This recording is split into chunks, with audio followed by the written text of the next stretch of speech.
मारण्यासाठी आहेत advocate Goraksh Palve sir.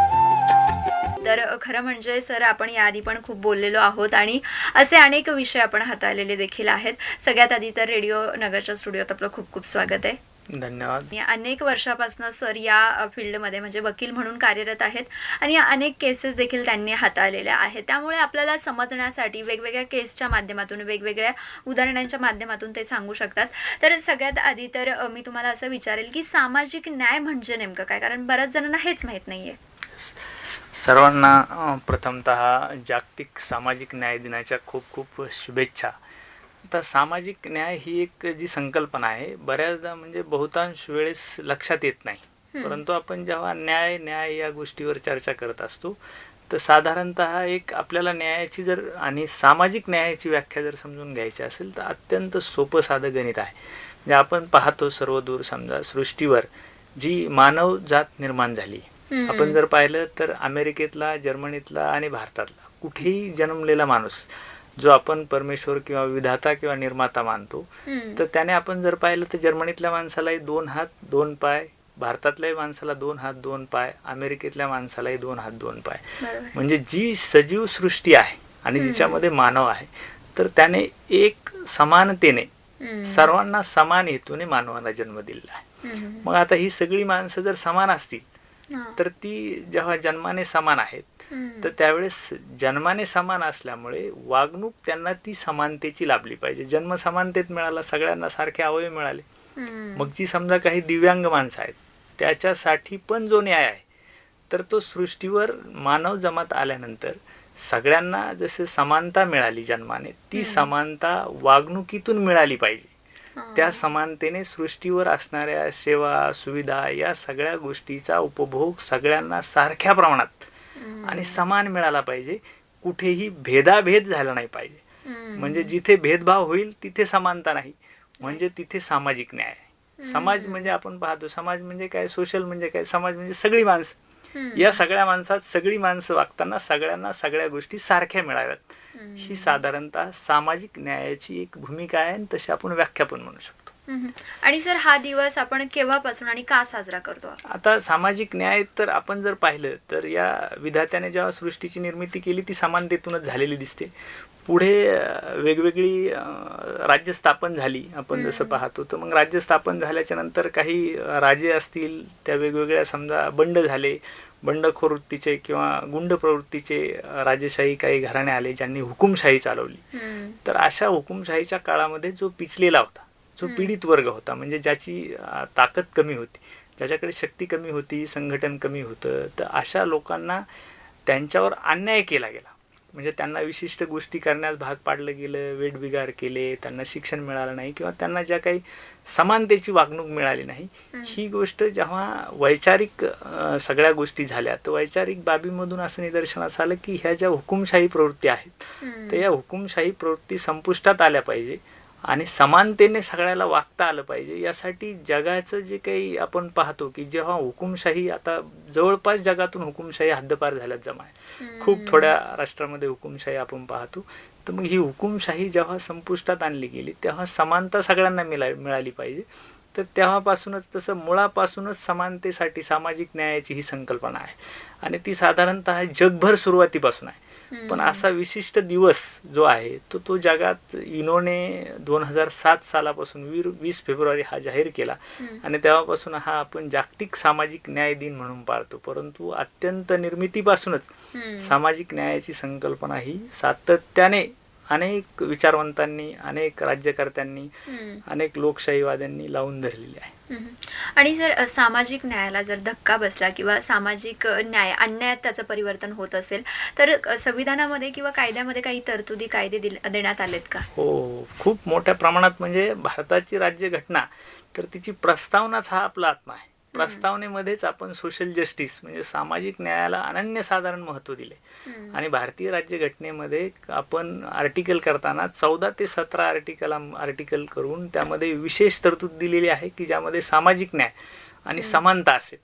म्हणजे भारतीय राज्यघटनेने प्रचंड मोठ्या प्रमाणात भारतातील जे नागरिक आहेत त्यांना सगळ्यांना समानता मिळेल अशी राज्यघटनेत तरतूद केली.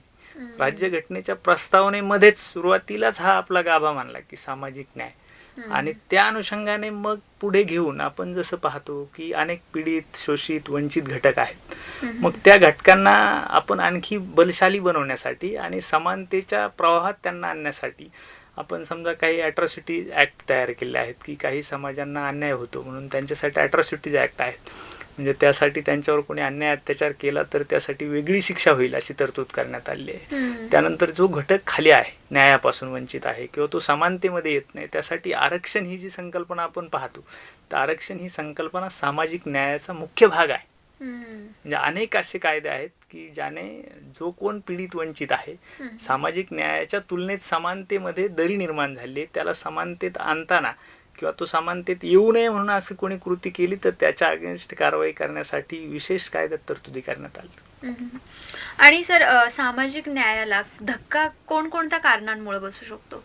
साधारणतः आपण जर पाहिलं तर अगदी सृष्टीच्या निर्मितीपासून जरी घेतलं तर मग समजा हुकुमशाही असेल किंवा काही प्रवृत्ती अशा असतात की आर्थिकदृष्ट्या त्यांना सक्षम राहण्यासाठी बाकीच्या लोकांना पीडित केलं जातं. जशी पूर्वीच्या काळी वेठबिगारीची संकल्पना होती की त्यांना वेठबिगार ठेवलं जायचं, किंवा आपण जातीपातीचा विषय होता पूर्वी, 12 बलुतेदारांना त्यांना वर्तणूक देताना आपण अस्पृश्य अशा प्रकारचं वागणूक दिली जायची.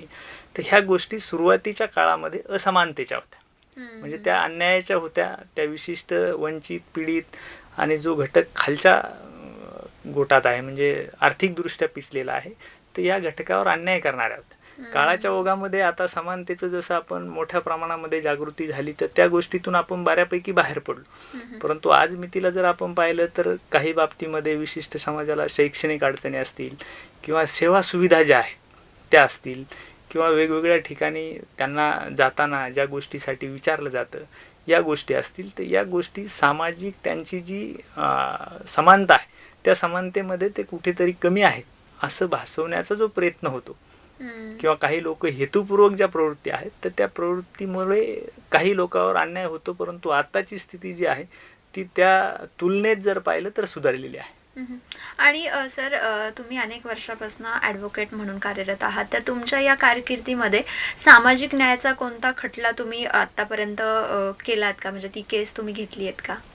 निश्चितपणाने असे अनेक खटले होतात. म्हणजे खटले आपण मी आता आपल्याला उल्लेख केला की अॅट्रॉसिटीज ॲक्ट आहेत, यामध्ये असतात की एखाद्या समाजाला एखाद्या जातीवरून बोलणं तर तो त्याच्यावर तो झालेला सामाजिक अन्याय आहे.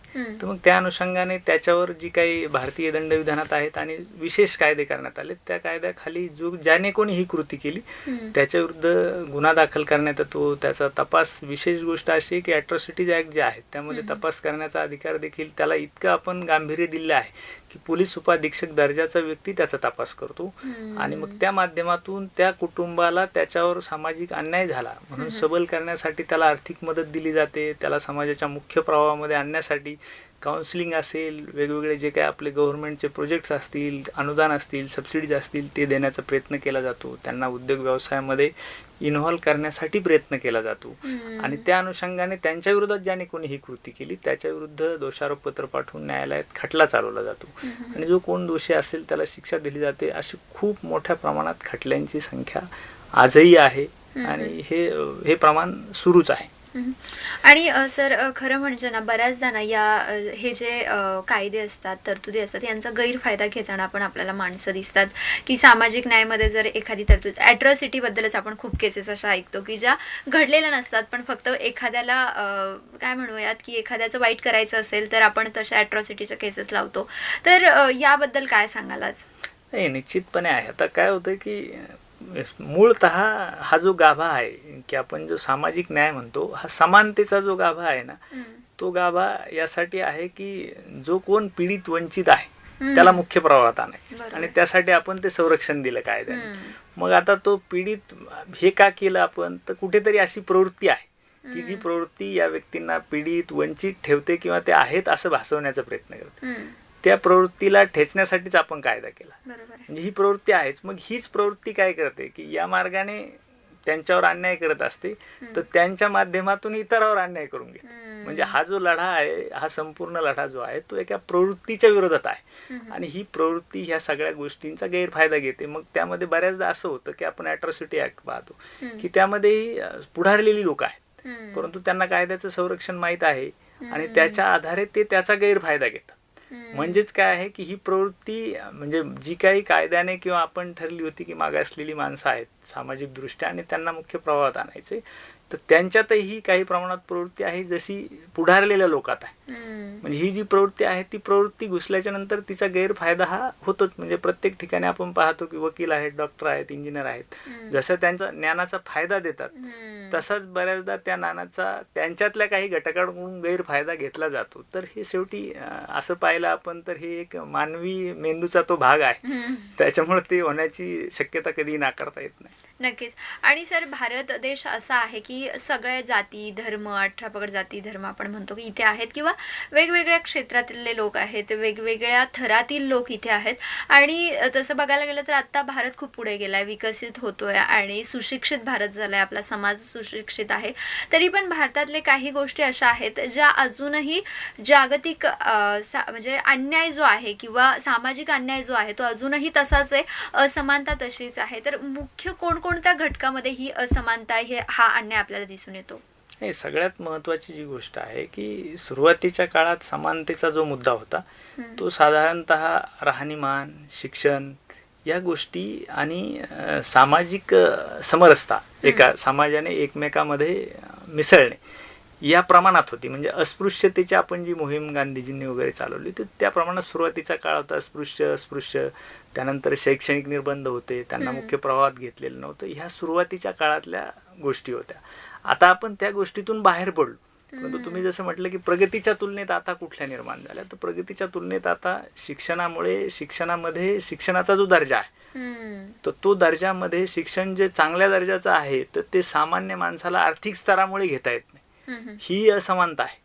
म्हणून मग आपण काय केलंय की आपण त्याच्यावर आता मार्ग काढण्यासाठी RTE सारखा, राईट टू एज्युकेशन सारखा कायदा आणला की समानतेने शिक्षण मिळालं पाहिजे. आर्थिक दरीच्या आधारावर कोणी उच्च पैसे जास्त आहेत म्हणून त्याला उच्च शिक्षण मिळेल, पैसे नाही आहेत म्हणून त्याला शिक्षण मिळणार नाही, ही दरी होऊ नये म्हणून आपण RTEचा कायदा आणला.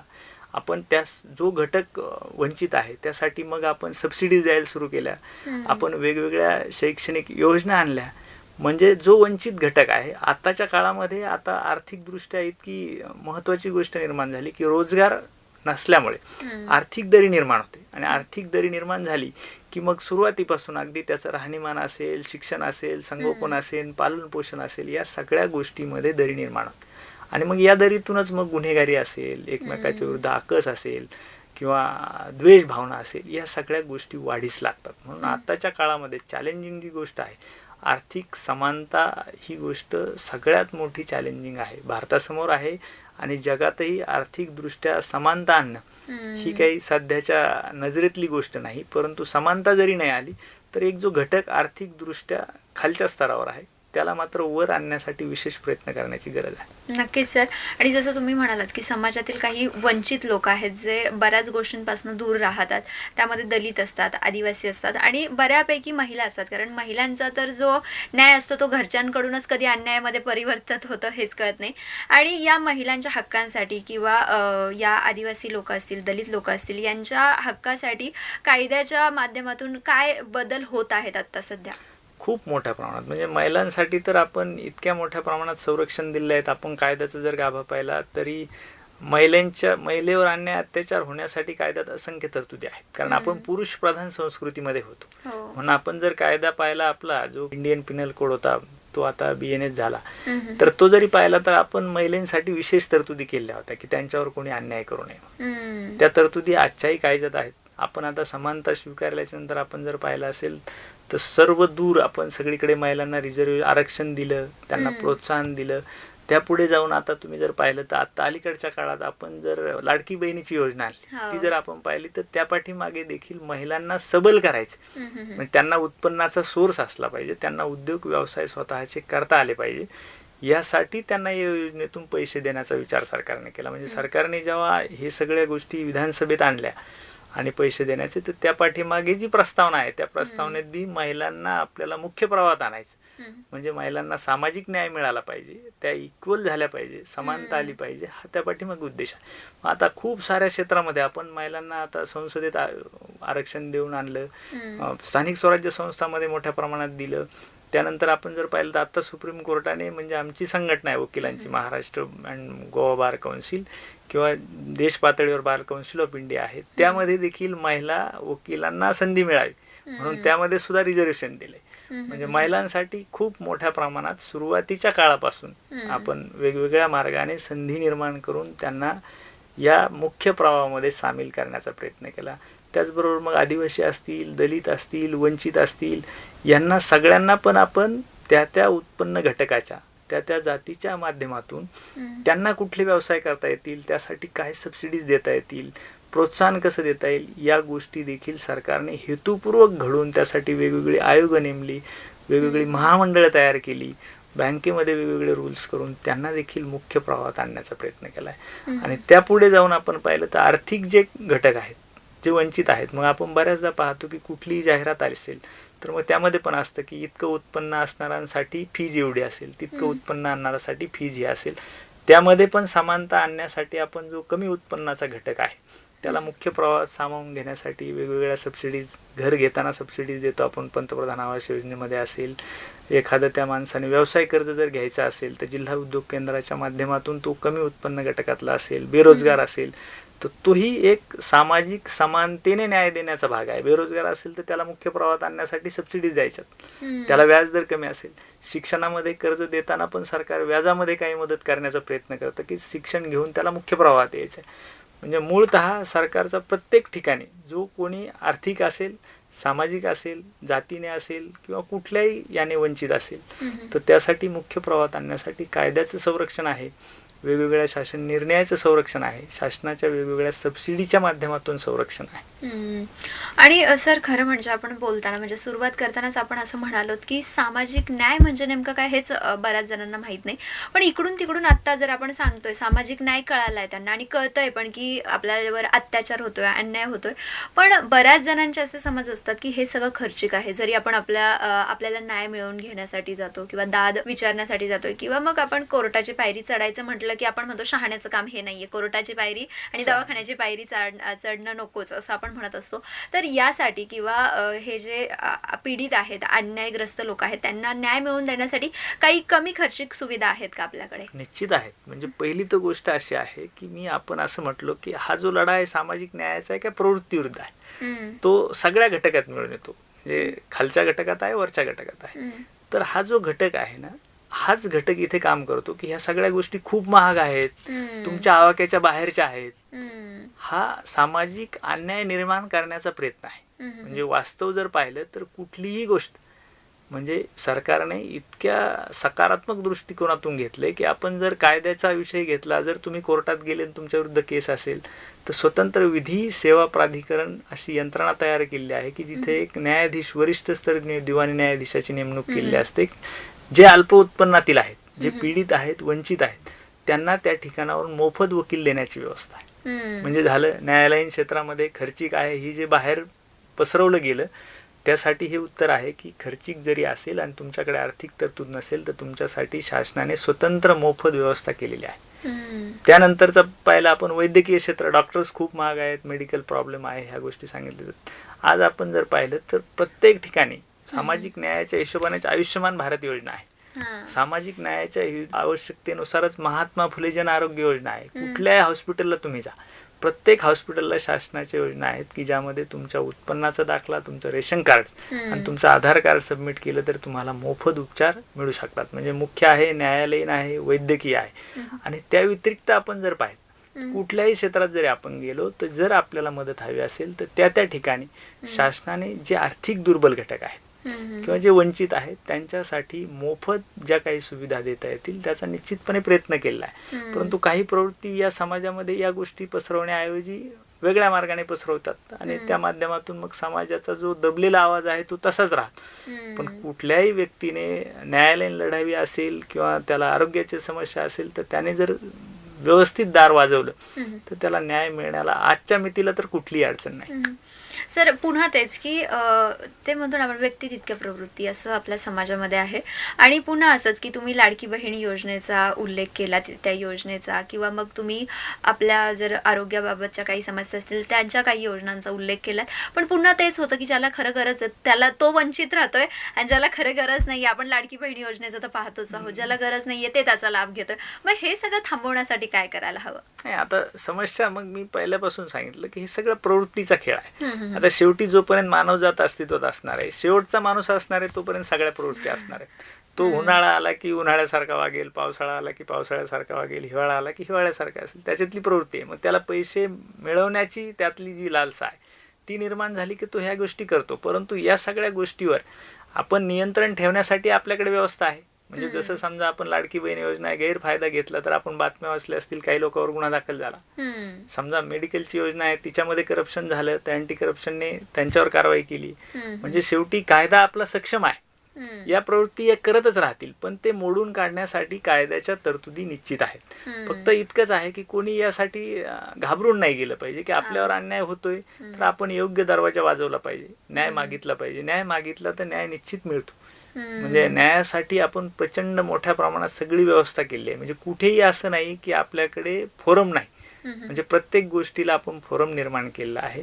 परंतु त्यामध्ये मूळतः माणसाचा जो स्वभाव आहे तो लढण्याचा असला पाहिजे. आणि माणूस जर लढला तर निश्चितपणे माणूस लढला की सामाजिक न्याय झाला.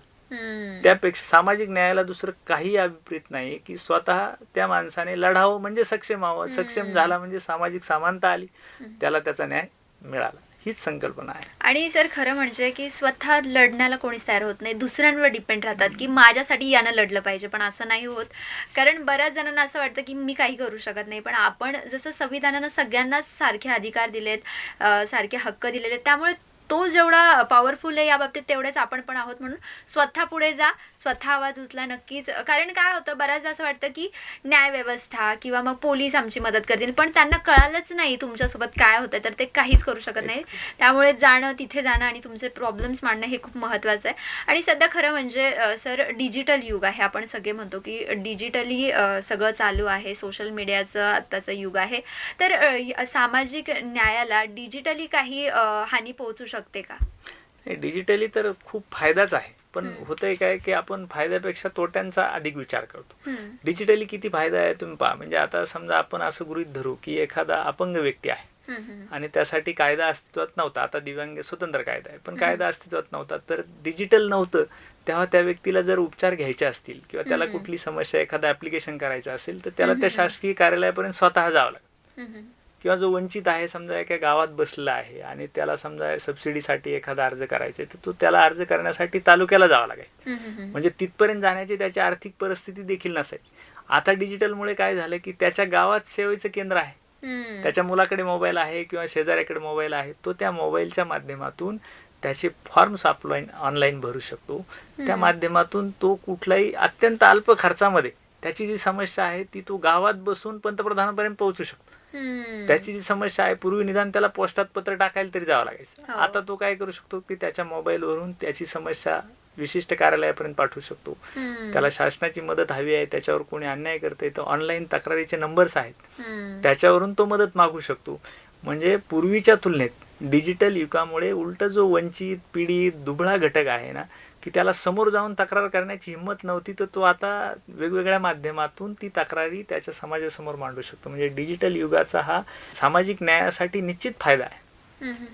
आणि सर सोशल मीडिया प्लॅटफॉर्म्स आहेत, आता व्हॉट्सअप आहे, इंस्टाग्राम आहे, फेसबुक आहे, यावर आपण पाहतो की काही ठराविक समाज एका ठराविक समाजाला ब्लेम करत असतो किंवा एखाद्या व्यक्तिगत स्वातंत्र्यावर पण आपण बोलत असतो की कोणाला कमेंट्स करणं, कोणाला वाईट बोलणं हे सर्रास वाढत चाललंय. आणि जर कोणी म्हटलं तर डायरेक्टली म्हणतात की मी माझे मत मांडायला सक्षम आहे किंवा मला तो हक्क दिलेला आहे की मी माझे मत मांडू शकतो. तर हे कितपत योग्य आहे की आपण इतरांबद्दल आपले मत मांडणं? नाही, आता एक तर पहिली गोष्ट आहे समानता म्हटलं आणि आपण जेव्हा लोकशाही स्वीकारली तेव्हा आपण समानता जेव्हा आणलेली आहे तेव्हा प्रत्येक माणसाला त्याचं मत मांडण्याचा आपण भारतीय राज्यघटनेने अधिकार दिला. पण एक गोष्ट आपण लक्षात घेतली पाहिजे की ते मत मांडताना त्या मतालाही मर्यादा आहे. त्याच्या मताच्या माध्यमातून दुसऱ्याच्या हक्कावर गदा येणार नाही असंच मत मांडण्याचा त्याला अधिकार आहे. म्हणजे मला मत मांडायचा अधिकार आहे म्हणून मी तुमच्या हक्कावर गदा आणू शकणार नाही. मी जर तुमच्याविषयी तुमच्या हक्कावर गदा निर्माण होईल, अब्रू नुकसान होईल किंवा तुमच्याविषयी समाजामध्ये वेगळा काही संदेश जाईल असं मत जर मांडलेलं असेल तर त्याबद्दल माझ्यावर कायदेशीर कारवाई आपल्याला करता येते. त्याचा वापर केला पाहिजे. मग ही सगळं मूळतः प्रवृत्तीविरुद्ध लढाई, या प्रवृत्ती सगळीकडे असणारच आहेत.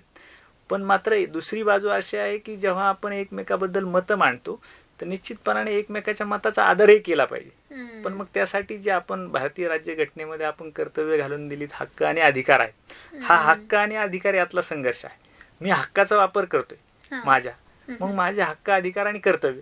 मग त्यावेळेस माझं कर्तव्य काय आहे की माझा हक्क आहे मी प्रतिक्रिया देण्याचा, पण माझं कर्तव्य आहे की ज्या प्रतिक्रियेमुळे मी ज्या व्यक्तीवर प्रतिक्रिया देतोय त्याचं कुठेही डिफमेशन होणार नाही, त्याच्या आबरूला कुठेही बाधा येणार नाही. अशा पद्धतीने जर चाललं तर निश्चितपणाने एकमेकाच्या मतांचा आदर केला तर मलाही प्रतिक्रिया देता येईल, तुम्हालाही प्रतिक्रिया देता येईल. परंतु त्या प्रतिक्रिया या आपण हक्क आणि कर्तव्याच्या अधिकारामध्ये राहून दिल्या पाहिजे. त्याचं उल्लंघन केलं तर त्यासाठी कायदा आहेच, त्यासाठी कोणीही घाबरण्याची गरज नाही.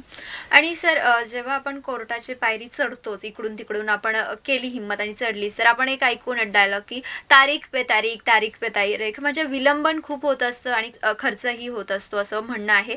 तर हे टाळण्यासाठी किंवा हे का होतं, म्हणजे जसं की तारीखवर तारीख दिली जाते, सारखे आपल्याला तिथे जावं लागतं, तर हे सगळं का केलं जातं? नाही, याचं कारण असं आहे की आपण पाहिलं तर आपल्या देशाची लोकसंख्या, उपलब्ध साधन संपत्ती या दोन्ही गोष्टीचा मेळाचा हा प्रश्न आहे. म्हणजे आपल्याकडे खटले पाहिले तर खूप मोठ्या प्रमाणात खटले प्रलंबित आहेत आणि त्यामुळे तारीख पे तारीख हा विषय येतो. पण त्याही पुढे जाऊन आता आपण मोठ्या प्रमाणामध्ये लोक न्यायालय असतील, काउन्सिलिंग असेल, मेडिएशन सेंटर असेल की ज्या गोष्टी वर्षानुवर्ष खटले प्रलंबित राहण्यापेक्षा की सामोपचाराने मिटल्या जातील यासाठी आपण प्रयत्न करतो आणि मोठ्या प्रमाणात न्यायालयांची संख्या वाढलेली आहे. परंतु एकंदरीत आपण जर पाहिलं तर ह्या गोष्टी ज्या आहेत त्या खूप साऱ्या अशा एकत्रितपणे अवलंबून आहेत. म्हणजे जेव्हा वाद असतो तेव्हा दोन व्यक्तींचा वाद आहे, जेव्हा न्यायालयात आलो तर न्यायालय हे त्रयस्थ आहे. मग ही दोन व्यक्ती, न्यायालय, त्यांची पुरावे या सगळ्या गोष्टी ज्या आहेत तर त्याला एक कायदेशीर प्रोसेस आहे, त्या प्रोसेसमधूनच आपल्याला पार पाडाव्या लागतील. म्हणजे जसं आपण पाहतो की आता रस्ता आपला एकदम, आपल्याला आपण उदाहरण घेतलं तर इथून न्यूयॉर्क कॉलेज भिंतीच्या पलीकडे आहे, पण आपल्याला जाताना मात्र 1 किलोमीटरचा वळसा करून गेटने जावं लागतं. हा तसा प्रकार आहे की न्यायालयीन प्रक्रिया अत्यंत सुलभ आहे, पण तिच्यामधली जी प्रोसेस आहे ती कम्प्लीट यासाठी केली पाहिजे की ती जर कम्प्लीट नाही केली तर एखाद्यावर मोठ्या प्रमाणात अन्याय होऊ शकतो. म्हणून दोन्ही पक्षांना त्यांचा पुरावा मांडण्याची संधी दिली पाहिजे. मग ते दोन्ही पक्ष पुरावा मांडताना त्यांच्या माध्यमातून त्यांना विलंब होऊ शकतो. मग त्यांचे वकिलांच्या काही अडचणी असतील, पक्षकारांच्या काही अडचणी असतील, त्यावेळी न्यायालयाच्या काही अडचणी असतील, तर या सगळ्या अडचणीवर मार्ग काढत आपल्याला तो खटला चालवायचा असतो आणि म्हणून त्यामध्ये काहीसा काळ जातो. आणि मग तो काळ गेल्याच्या नंतर बऱ्याच जणांना वाटतं की हे तारीख पे तारीख आहे, परंतु अशी परिस्थिती नाही. प्रत्येक खटला हा न्यायालयीन यंत्रणेकडून तितक्याच सकारात्मकतेने, तितक्याच जलद गतीने निर्गत करण्याचा प्रयत्न असतो. पण शेवटी सगळ्यांना आपण भारतीय राज्यघटनेमध्ये समान संधी देण्याचा, आपण जो समान संधी आपण यावर बोलतोय सामाजिक न्यायावर, तो समानतेवरच, तर ती समानता आपल्याला पाळावी लागते. म्हणजे आपण यासाठी उदाहरण पाहिलं तर आपण कसाबने इतका मोठा हल्ला केला होता की जो उघड्या डोळ्यांनी सगळ्यांनी पाहिला, तरीही त्याच्यासाठी आपण रात्री न्यायालय चालवली, रात्री न्यायालय उघडली, त्याला बाजू मांडण्याची संधी दिली. त्याचं कारण आहे की कोणावरही अन्याय झाला नाही पाहिजे, तीच तर खरी समानता आहे. समानतेसाठी मे बी थोडाफार वेळ जाऊ शकेल, परंतु तो समानतेसाठी शेवटी या सगळ्या गोष्टी आहेत. आणि सर सामाजिक न्याय टिकवण्यासाठी किंवा प्रत्येकाला न्याय मिळवून देण्यासाठी समाजानं, वकिलांनी आपली जी व्यवस्था आहे तिनं काय केलं पाहिजे असं तुम्हाला वाटतं? नाही, निश्चितपणे आपली व्यवस्था तर कार्यरतच आहे, परंतु एक साधी गोष्ट आहे. म्हणजे एकाच गोष्टीने या जगामध्ये रामराज्य म्हणजे सिम्बॉलिक आहे की अलबेल सब कुछ अलबेल, राईट, त्या हिशोबाने सिम्बॉलिक आहे. तर मग ते जर व्हायचं असेल ना तर परमेश्वराने, मी म्हणणं सुरुवातीला सांगितलं की परमेश्वराने जन्म समानतेने दिला. अमेरिका, जर्मनी, भारत काही भेदभाव केला नाही. 2 हात 2 पाय सगळीकडे, सगळ्यांना एक मेंदू दिलाय. प्रत्येक व्यक्तीला मेंदू आहे, प्रत्येक व्यक्तीला त्या मेंदूत विचार करण्याची शक्ती दिलेली आहे. प्रत्येक माणसाने सतत विवेकबुद्धीने फक्त काम जर केलं तर आपोआप समानता, आपोआप सामाजिक न्याय एकदम सरळ प्रस्थापित होईल, यासाठी कुणावरही अन्याय होणार नाही. कारण प्रत्येकाचा मेंदू जर सतत विवेकबुद्धीने काम करत असेल तर कुणावर अन्याय नाही, अन्याय नसेल तर कुणाला न्याय मागण्याची गरज नाही. म्हणजे प्रत्येक माणसाने फक्त स्वतःपुरती जबाबदारी स्वीकारली तरीही एका दिवसात न्याय अन्याय या गोष्टी संपुष्टात येतील, अशी परिस्थिती. नक्कीच. आणि सर, वकील म्हणून कार्यरत असताना जसं की आपण मगाशी बोललोत की जर चांगली प्रवृत्ती आहे तर वाईट पण प्रवृत्ती आहे. जर कधी कधी जर काय होतं ना, ज्याच्यावर ब्लेम आहे तो पण निर्दोष असू शकतो, तो त्यानं अन्याय काहीच केलेला नसतो, पण फक्त बदला घेण्यासाठी किंवा त्याला वाईट ठरवण्यासाठी कोणीतरी त्याच्यावर ब्लेम करतं. तर जेव्हा वकील म्हणून काम करत असताना न्याय मिळवून देण्यासाठी मग कधी कधी तुमच्याकडे वाईट पण लोक येतात किंवा मग चांगले पण येतात. मग हे सगळं करत असताना न्याय मिळवून देण्यासाठी त्यांच्यासाठी काम करत असताना काय काय अडचणी तुम्हाला वकील म्हणून येत असतात? खूप मोठ्या प्रमाणात असतं. मग आता आपण जर पाहिलं तर एखाद्या घटनेमध्ये किंवा एखाद्या खटल्यामध्ये एखाद्या व्यक्तीला हेतुपूर्वक गुंतवलेला असेल आणि त्याला जर न्याय मिळवून देण्यासाठी कोणती यंत्रणा काम करत असेल तर आपण बऱ्याचदा पाहतो की खटल्यामध्ये असणाऱ्या साक्षीदारांवर दबाव आणला जातो, त्यांच्यावर हल्ले होतात. त्यानंतर मग त्याच माध्यमातून आपण बातम्या वाचतो की वकिलावर पण हल्ला झाला, वकिलांना सुद्धा त्रास देण्याचा प्रयत्न झाला, वेगवेगळ्या खटल्यात वकिलांनाही आरोपी म्हणून गोवण्याचा प्रयत्न होतो. तर या सगळ्या गोष्टी ही प्रवृत्ती असते, ती करतच असते. परंतु ज्याचा न्यायावर विश्वास आहे तो या गोष्टीला कुठेही बळी पडत नाही, तो त्याचं काम करत राहतो आणि त्याचं काम केल्याच्या नंतर निश्चितपणे न्याय मिळतो. परंतु अशा गोष्टी खूप मोठ्या प्रमाणात होतात, म्हणजे सगळ्याच बाबतीत होतात. एखादा आपण पाहिलं प्रामाणिकतेने व्यवसाय करणारे वैद्यकीय डॉक्टर्स असतील त्यांना पण बदनाम केलं जातं, प्रामाणिकतेने काम करणारे वकील असतील तर त्यांनी ते काम करू नये. जो विरुद्ध प्रवृत्ती आहे तिला यशस्वी होण्यासाठी ती समजा पैशाचा आमिष असेल, सत्तेचा आमिष असेल, त्याच्यानंतर त्या गोष्टीने ऐकत नसेल तर मग त्याच्यावर कौटुंबिक असतील किंवा त्याच्या वैयक्तिक जीवनातल्या काही गोष्टी असतील तर त्या माध्यमातूनही त्याच्या कर्तव्यामध्ये बाधा निर्माण करण्याचा प्रयत्न केला जातो. परंतु लढाई करणारा माणूस जो आहे, जो सातत्य ठेवेल, त्याला काही प्रश्न नाहीत. आणि सर, तुम्ही किती वर्षापासून या क्षेत्रात आहात? आता मी वकिली क्षेत्रामध्ये 20 वर्ष झाले आणि त्यापूर्वीही मी पत्रकार म्हणून 5 वर्ष काम केले. म्हणजे सामाजिक न्यायाच्या अनुषंगाने मी 25 वर्ष या सगळ्या गोष्टी माझ्या डोळ्याने पाहिल्या आहेत. तर सामाजिक न्यायाच्या हिशोबाने आपण जर पाहिलं तर निश्चितपणे मोठ्या प्रमाणात असा समाज आहे की त्याला सामाजिक न्याय अपेक्षित आहे आणि तो त्या दृष्टीने काम करत असतो. पण एक जनरली आपण पाहतो की आता इतकं मोठं आपण नगर शहर घेतलं, 4-5 लाख लोकसंख्या इथे राहते, त्या तुलनेत जर खटले पाहिले तर खूप कमी प्रमाणात असतात. म्हणजे 5-10 हजार खटले आपण फक्त नगर शहरापुरते असतील. तर मग 5 लाखाच्या याच्यात 10,000 जर आपण खटले म्हटलं तर त्याचं रिएशो पर्सेंटेजचा खूप रिअर होतो. म्हणजे चांगली संख्या खूप मोठी आहे, ही संख्या खूप छोटी आहे. परंतु काय होतं की या संख्येच्या बातम्या होतात, या गोष्टी लोकांना दिसतात समोर. चांगली 100 लोक रस्त्यावरून गेले आपल्याला दिसत नाही, परंतु एक जण दारू पिऊन सुसाट गाडी चालवतो तर तो सगळ्या लोकांना आवाज येतो आणि लोक ते नोट करतात. तर ते नोट नाही केलं पाहिजे. लोकांनी चांगलं जे चाललंय ना ते नोट केलं पाहिजे. आपोआप वाईटाकडे दुर्लक्ष झालं की ते संपुष्टात येईल. कोणतीही गोष्ट आपण पाहतो की माणसाला शेपटी होते, तिच्याकडे दुर्लक्ष झालं ती गळून गेली. आपण वाईट गोष्टींना 100% सगळ्यांनी मिळून दुर्लक्षित केलं त्या संपुष्टात येतील, कारण त्यांना काही समाजात किंमतच असणार नाही. साधी सोपी गोष्ट. बरोबर आहे. आणि सर, जसं की चित्रपटांमध्ये अभिनेते असतात तर मुलं अभिनेते का तर ते अभिनेते असतात, त्यांची हाईप असते, सगळे त्यांना ओळखतात म्हणून त्यांना व्हायचं असतं. तसंच आपण वाईट गोष्टींना एवढं हाईप करतो, त्यांची एवढी हाईप बनवतो की मग सगळ्यांना असं वाटतं की आपण असं केलं आपण पण फेमस होऊ, त्यामुळे मुलं वाईटाकडे वळतात. हे तर इतकं मोठं दुर्दैव आहे, तुम्हाला सांगतो की हिरो म्हणजे काय. आता एखाद्या शाळेत जाऊन तुम्ही हिरो विचारलं तर ते 4 फक्त नटांची नावं सांगतात. नट म्हणजे हिरो नाही. हिरो कोण होते? नॅशनल हिरोज आपण डिक्लेअर केले. भगतसिंग असतील, राजगुरू असतील, महात्मा गांधीजी असतील, असंख्य लोक आहेत, ते हिरो होते. इकडं म्हणजे किती म्हणजे बुद्ध्यांकच कुठे गेलाय हा प्रश्न आहे की हिरो लोकांना विचारलं की ते नावं यांची सांगतात. ही हिरो नाहीत, हे नट आहेत. यांचं फक्त एका क्षेत्रापुरता विषय आहे, यांचा राष्ट्राशी दुसरा कोणताही विषय नाही. नॅशनल हिरो जे होते ते हे होते की ज्यांनी समाजासाठी डिवोशन दिलं आहे. आता आपण चित्रपटातल्या हिरोंना मान्यता दिल्यामुळे पोरांच्या अपेक्षा बदलल्या, सगळं आर्थिक गोष्टीवर डिपेंड झालं, पोरांना आयकॉनिक ते दिसते. हे सगळं चुकीचं चित्र आपण समोर आणले, आपण स्वतःहून आणले. म्हणजे प्रत्येक माणसाकडे, मी तेच सांगितलं, प्रत्येक माणसाकडे मेंदू आहे, हिरो कोण, तर लोक ही नावं सांगतात. किती मोठं दुर्दैव आहे की शिकलेली लोक हिरोचं नाव म्हणून यांचं नाव घेतात. तर ही नाही आहेत, हिरो नाही आहेत. नॅशनल हिरोज आपली वेगळी आहेत. ती जर डोळ्यासमोर राहिली तरच इंटिग्रिटी राहील, तरच राष्ट्र टिकेल, तरच समानता येईल. यांच्या अनुषंगाने जे काही येईल ते सगळं असमानच येईल. इथे सगळ्या समस्याचा जो गोंधळ जो उडालाय ना, आपली इंटिग्रिटी जी संपुष्टात येण्याचं कारण आहे की नॅशनल हिरोज पाठीमागे राहिले. आर्थिक गोष्टींना आपण खूप सारं महत्व दिलं. म्हणजे लोक सर्रासपणे बोलतात, मी खूप वेळा सांगतो की लोक सांगतात हा खूप गरिबीतून आला. तर मी त्यांना सांगतो हा गरिबीतून नाही आला, आर्थिक गरिबीतून आला. तो प्रचंड श्रीमंत होता. कशाने होता? कष्टाने होता, नीतिमत्तेने होता, शारीरिक होता, तो श्रीमंत होता. फक्त त्याच्याकडे आर्थिक गरिबी होती. तर लोक गरिबी श्रीमंती प्रत्येक व्याख्या अशा संकुचित केल्या. हिरोची व्याख्या संकुचित केली, गरिबीची श्रीमंतीची व्याख्या संकुचित केली. आजही हजारो करोड लोक असणारे बुद्धीने गरीब आहेत.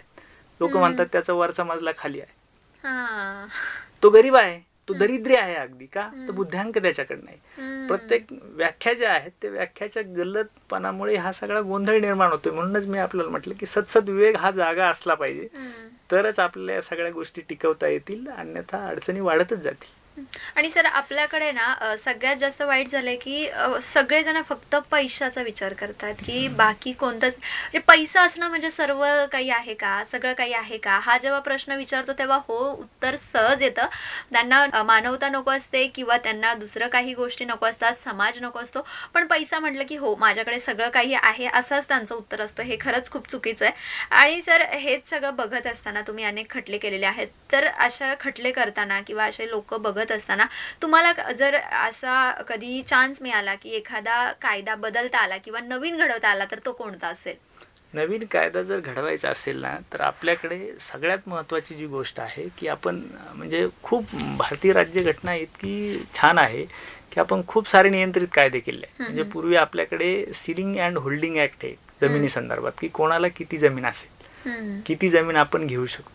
तर यासाठी आपण आर्थिक गोष्टी ज्या आहेत त्या गोष्टीला अमर्याद ठेवलेला आहे.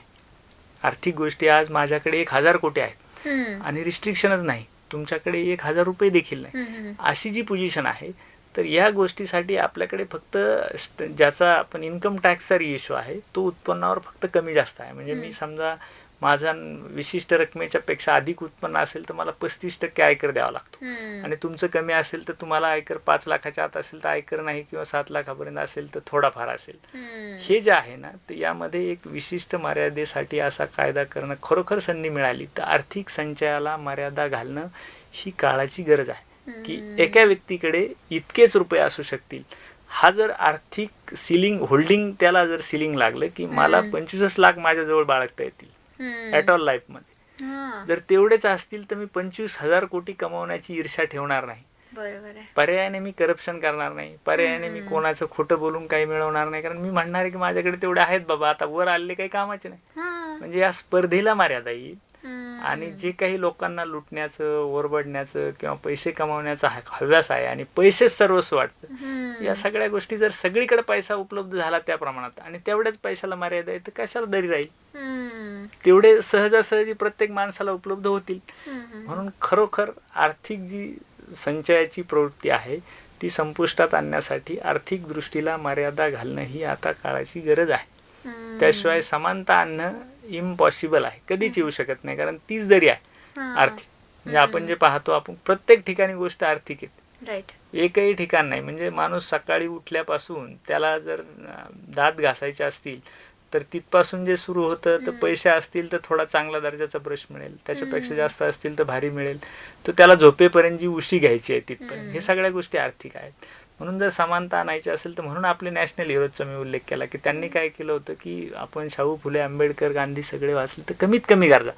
त्यांचा संदेश काय होता? कमीत कमी गरजा असतील तर तुम्हाला जास्त पैशाची गरज पडणार नाही, जास्त पैशाची गरज पडली नाही तर तुम्ही कोणाला लुटणार नाही, तुम्ही कुठे खोटं बोलणार नाही, तुम्ही कुठे भ्रष्टाचार करणार नाही. म्हणून कमीत कमी गरजा होत्या. म्हणून आपल्याला पण ते दुर्लक्षित झालं की अरे नाही, स्वातंत्र्य स्वातंत्र्य स्वातंत्र्य स्वातंत्र्याच्या आडून हा घेतलेला गैरफायदा आहे. याला मर्यादा आणण्याचा कायदा मला संधी मिळाली तर निश्चित करेल. नक्कीच सर. आणि खरंच हा कायदा येऊ शकतो किंवा आणायला हवा हा विचारही कोणी केला नसेल. आणि आता जसं तुम्ही म्हणालात की प्रत्येक अन्यायाचं मूळ प्रत्येक वाईट कामाचं मूळ म्हणजे पैसा आहे. पैसा कमवण्यासाठी, पैसा मिळवण्यासाठी आपण हे सगळं करतो, की इतपत की आजकाल मुलगा आईला मारू शकतोय किंवा आई मुलांना मारू शकतो, इतपत पैसा आता सगळ्यांसाठी महत्त्वाचा ठरलाय. तर हा कायदा खरंच मला असं वाटतं की आपला इंटरव्ह्यू ऐकून सरकारनं देखील हा गृहीत धरावा आणि याकडे विचार करावा. जर संपुष्टात आणायचं असेल हे सगळं, समानता आणायची असेल तर खूप महत्त्वाचं आहे. आणि सर आपण बोलतो आहोत सामाजिक न्यायाबद्दल, तर जर सामाजिक न्याय आणायचा असेल तर फक्त न्याय व्यवस्था जी आहे तिनं काम करून पुरेसं आहे का, की सगळ्यांनी आपली स्वतःची मानसिकता बदलणं देखील गरजेचं आहे? सगळ्यात महत्वाचं आहे मानसिकता बदलणं. न्यायव्यवस्थेकडे आपण कधी जातोय न्यायव्यवस्थेकडे आपण अन्याय झाल्यानंतर जातो. म्हणजे बऱ्याचशा मी सांगितलं की व्याख्याच बदलण्याची गरज आहे. की आपण समजा तुम्ही माझ्यावर खुनी हल्ला झाला, मग गुन्हा दाखल होतो आणि माझ्यावर हल्ला करणाऱ्याला शिक्षा दिली जाते, हा काही न्याय नाही. त्या प्रकरणामध्ये कोण दोषी होता त्यासाठी दिलेली शिक्षा आहे. बरोबर. मला काय न्याय आहे त्याचा? माझ्यावर तर हल्ला झाला ना, माझ्यावर हल्ला न होणे याचं मला संरक्षण असणं यासाठी कायदा आहे. म्हणजे तिथं कायद्यात तिथं न्याय आहे की याच्यावर हल्ला केला कोणी कोणावर तर त्याला शिक्षा होईल, म्हणून हल्ला करण्यासाठी प्रतिबंधित केले तो न्याय आहे. म्हणजे त्याच्यावर अन्याय होऊ न देण्याचा न्याय आहे. त्यानंतर जे झालं ते त्या प्रक्रियेचा न्याय निर्णय आहे, तो काही प्रश्नच नाही. म्हणून प्रत्येक माणसाची जबाबदारी आहे. माणसाने एकमेकावर कुठलीही कृती ज्याच्यामुळे एखाद्याच्या समोरच्या गोष्टीवर अगदी त्याच्या विचारावर आपला चुकीचा प्रभाव असेल, त्याच्या शेतजमिनीवर आपण अतिक्रमणाचा प्रयत्न असेल, त्याच्या प्लॉटवर असेल, त्याच्या आर्थिक समजा एखाद्या गोष्टीची 20 रुपये किंमत आहे, आपण 25 रुपये मिळायचा प्रयत्न करतो, ह्या सगळ्या गोष्टी आहेत त्या ह्या सगळ्या माणसापासून आहेत ना. सामाजिक न्याय प्रस्थापित करण्यासाठी न्यायालयाची भूमिका ही अन्याय झाल्यानंतर सुरू होते. सामाजिक न्याय प्रस्थापित करण्यासाठी समाजातला प्रत्येक जो माणूस आहे, ज्याला विचार करण्याची शक्ती आहे, जो स्वतःला माणूस म्हणतो, त्याने फक्त माणसासारखं वागण्याची गरज आहे, काहीच करण्याची गरज नाही. नक्कीच सर. आणि आज खरं म्हणजे आपण सामाजिक न्यायावर बोलतोय आणि सामाजिक न्याय हा समाज म्हणजे सगळ्यांना माहिती आहे की आपण सगळे तुम्ही आणि मी मिळून जो होतो तो समाज आहे. आणि समाजातल्या एका जरी घटकावर जर अन्याय होत असेल तर सगळ्यांनी आवाज उचलणं, सगळ्यांनी त्याच्यासोबत राहणं खूप गरजेचं आहे. आणि हेच कुठेतरी आपल्याला असं वाटतं की डिवायडेशन केले जाती, धर्म, पंथ याच्या नावाखाली. आणि पूर्वी हे असं नव्हतं. किंवा आपल्या म्हणजे जर संविधानावर आपण चालतो आहोत, लोकशाहीत आहोत, तर सगळ्यांना समान अधिकार दिले. तर मग आपल्याला हा अधिकार कोणीच दिला नाही की आपण एखाद्याला तुच्छ समजावं किंवा एखाद्याला आपण काहीतरी बोलावं. तर समाजानं स्वतःनं जसं तुम्ही म्हणालात की मानसिकता बदलणं आणि काळानुसार पुढे चालणं खूप महत्त्वाचं आहे. सर खरं म्हणजे आज आपण दोघांनी सामाजिक न्यायाबद्दल गप्पा मारल्यात. अनेक प्रश्न असतात, अनेक गोष्टी असतात ज्या आपल्या जे सामान्य नागरिक आहेत त्यांना माहीतच नसतात आणि ते सगळं करण्याचं काम, त्यांच्यापर्यंत पोहोचवण्याचं काम आपण करतो, रेडिओ माध्यम करतं किंवा न्यायव्यवस्था करत असते वेगवेगळ्या कार्यक्रमाच्या माध्यमातून. तर आजच्या दिनानिमित्त वकील असोसिएशन असेल किंवा मग कोर्ट असेल, इथे काही कार्यक्रम होतात का? सामाजिक न्याय दिनानिमित्त सगळ्याच वेगवेगळ्या ठिकाणी कार्यक्रम आयोजित केले जातात. परंतु त्या कार्यक्रमाचं समजा काय असतं की आता प्रत्येक कार्यक्रम आहे, म्हणजे आपल्याकडे परिस्थिती ही आहे की प्रत्येक माणूस काय होतंय की कायदा आणि बाकीच्या स्वतःचा स्वार्थ सोडला तर बाकीच्या गोष्टीसाठी कायदा किंवा वरिष्ठांचे आदेश इकडे बोट दाखवत राहा. म्हणून अशा ज्या गोष्टी आहेत तर प्रामुख्याने अशा गोष्टी विशेष राबवणं गरजेचं आहे. परंतु आपल्याकडे मी मगाशी सांगितलं आपल्याला की उपलब्ध साधन संपत्ती आणि लोकसंख्या याचा थोडासा रेशो कमी जास्त प्रमाणात असल्यामुळे आपल्याकडे जी यंत्रणा आहे तिच्यावर कामाचा खूप मोठा ताण असतो. मग ते जो शासनाचा खूप पायलट प्रोजेक्ट आहे किंवा शासनाकडून प्रत्येक वेळेस ज्याच्यासाठी सूचना येतात, मार्गदर्शक सूचना सातत्याने पुरवल्या जातात किंवा शासनीय पातळीवर सांगितलं जातं की ही जयंती करा, हा उत्सव करा, हा पंधरवडा करा, तर त्या अनुषंगाने ती त्याला प्रायोरिटी देतात. परंतु आपण मूळ आपलं हे आहे की जे जे दिन आपण ठरवले, तीनोने घालून दिले, ते सगळ्यांनी साजरे केले पाहिजे, हे मूळ आहे. परंतु जनरली ज्याला स्पेशलायझेशन येतं, म्हणजे अन्याय जो होतोय तो स्पेशलायझेशन मुळेच होतोय की तुम्ही मंदिरात एखाद्या 1 तासभर दर्शनासाठी उभे आहेत आणि मी कुठून तरी VIP गेटने घुसतो आणि दर्शन घेऊन 1 मिनिटात जातो. म्हणजे काय झालं की स्पेशलायझेशन झालं, तिथं समानतेची दरी निर्माण झाली. ती इकडेही होते की शासनाने हे कार्यक्रम आता प्रायोरिटीने सांगितलेले नाहीत म्हणून छोट्या प्रमाणात आपलं शासकीय पद्धतीने केला की निघून जातं आणि मग त्याचा अवेअरनेस कमी प्रमाणात होतो. म्हणजे ही तर महत्वाचा कार्यक्रम आहे सामाजिक न्याय दिन आणि ही साजरे होतात. परंतु फक्त जितक्या मोठ्या प्रमाणात व्हायला हवा आणि जितक्या मोठ्या प्रमाणात होईल तितक्या मोठ्या प्रमाणात त्याविषयी जागृती होईल, त्या प्रमाणात आता मात्र दिसला नाही कुठेच. आणि अशा छोट्या छोट्या ज्या आपण म्हणतो की छोट्या छोट्या गोष्टी आहेत पण एक निमित्त आहेत अवेअरनेस करण्याच्या, तर त्याकडे शासनानं आणि सगळ्यांनाच समाजानं देखील लक्ष देणं गरजेचं आहे. सर, खरं म्हणजे हा विषय असा आहे की समाजात पावल्या पावलावर ह्या गोष्टी होतात, सामाजिक अन्याय होतो किंवा मग एखाद्यावर अन्याय होत असतो, यावर बोलणं खूप सारं बोलण्यासारखं आहे, पण समाजानं वागणं आणि समाजानं ते प्रवृत्तीत आणणं खूप महत्त्वाचं आहे. तर सर, आज आपण खूप साऱ्या गप्पा मारल्या, त्याबद्दल माहिती घेतली आहे. तर जाता जाता या संदर्भात समाजाला, आपल्या नगरकरांना काय सांगाल? नगरकरांना सामाजिक न्याय प्रस्थापित करण्यासाठी मी एकच सांगेल की सगळ्यांनी फक्त माणसांनी माणसासारखं माणसाशी वागावं आणि सगळ्यांनी प्रत्येक वेळेस आपण समोरच्याशी कुठलीही गोष्ट बोलताना आपल्या स्वतःला समोरच्या जागी ठेवावं, कृती करताना आणि बोलताना, की ही कृती मी माझ्याशी कोणीतरी करत आहे असा विचार करून जर आपण कृती केली आणि बोललो तर एकही गुन्हा घडणार नाही, एखाद्याही व्यक्तीचा अपमान होणार नाही, आपण कोणत्याही व्यक्तीला उच्च नीच मानणार नाहीत. म्हणून माणसाने माणसासारखं आणि मी स्वतः समोरचा आहे ही भूमिका जर सदैव मनात ठेवली तर मी मगाशी सांगितलं की रामराज्य येईल. नक्कीच सर, आणि ते आता सध्या खरंच खूप महत्त्वाचं आहे. जर आपण समाजात पाहिलं तर इतक्या 2 वर्षात तर खूप जास्त प्रमाणात अन्याय दिसून येतोय, तर तो कमी करण्यासाठी आणि नक्कीच आपल्या या गप्पा देखील सामान्य नागरिकांपर्यंत पोहोचून त्यांना जागृत करतील हे आपण अपेक्षा करूयात. सर, आज इथे आलात, खूप खरं म्हणजे वेळ दिलात, त्याबद्दल धन्यवाद. धन्यवाद, खूप खूप आभारी आहे.